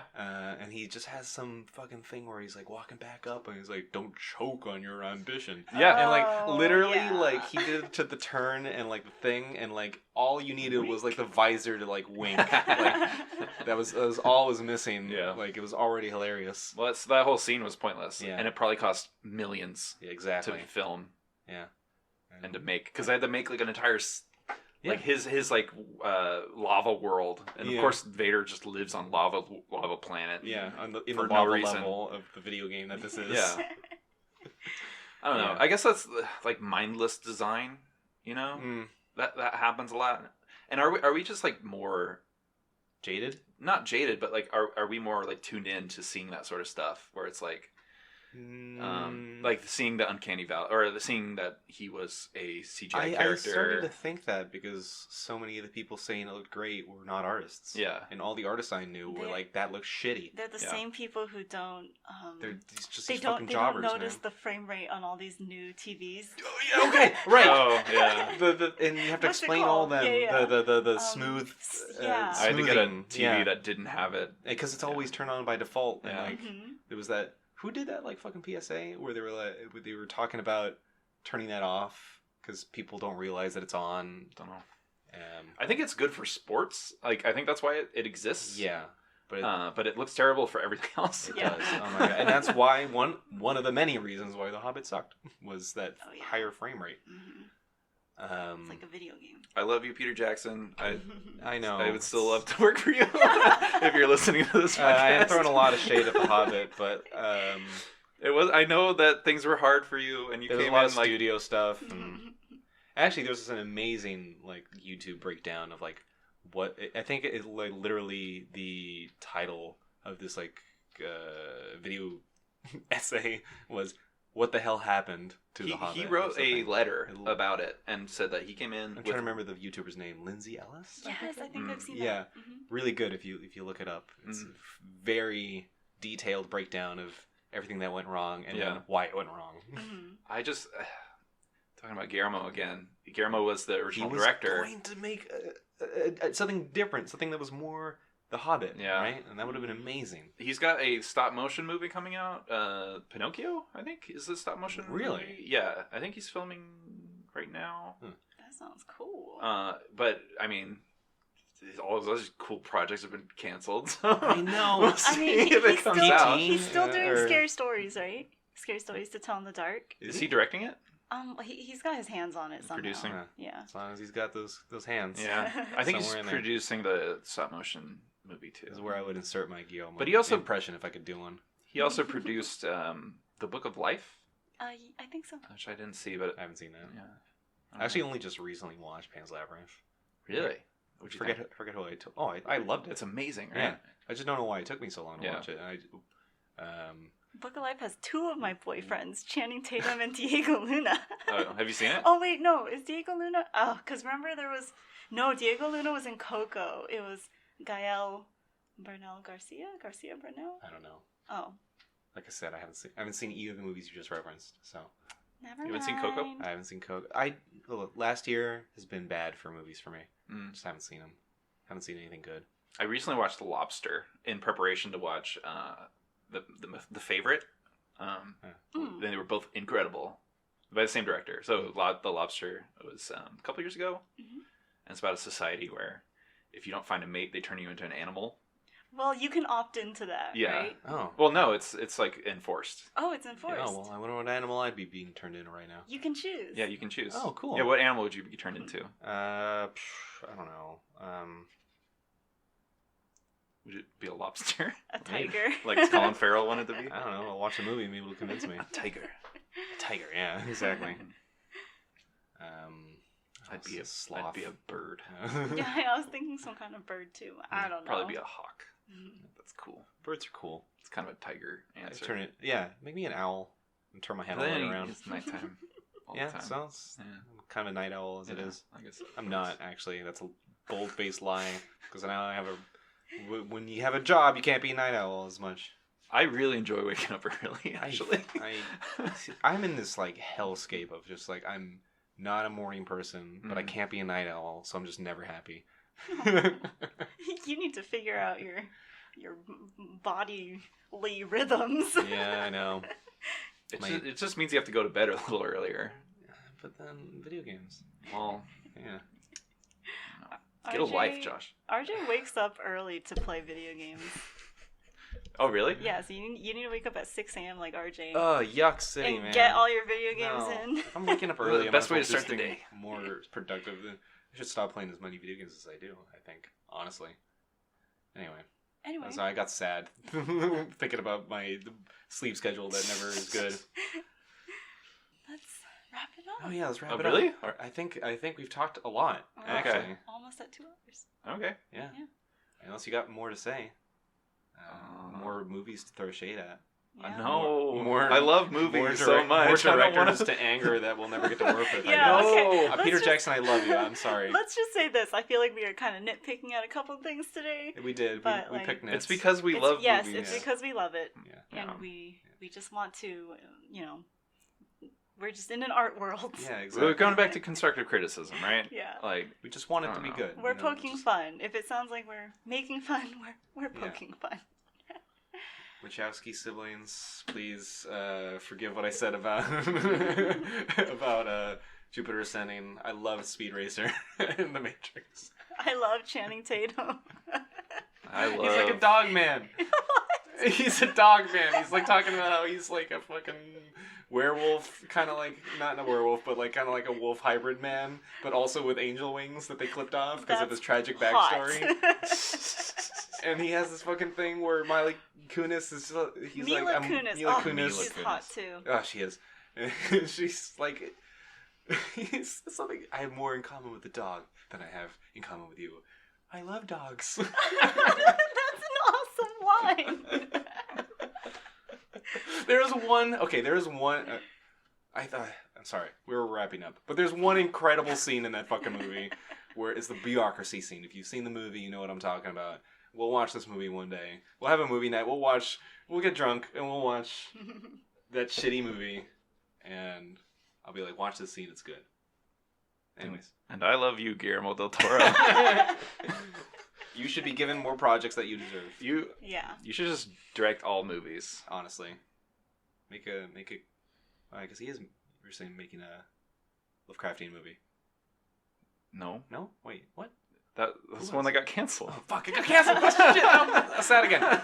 You know what? It was gonna be amazing. It was gonna be amazing. Let me just tell you. Make Hellboy 3. Anyways, no, they're making a new one, and it's not him. Oh, I'm sad again. Okay. Anyways, It's hard to wrapping be up. positive I know in today's world. it is. And on that note, Thank you for listening to Cadmium Dread. We're sorry. We're sorry for making you sad about everything. Thank you, Dylan, for joining us. Thank you for having me. I'd love to come back and Yeah. talk about positive things in the future, maybe. Yeah, no. We'll have you on again in the future. Okay. And we'll have links to all of Dylan's stuff and all the stuff we've talked about. Yeah. Cool. And if you want to ask Dylan anything or ask us anything or any questions at all that you have, Yes.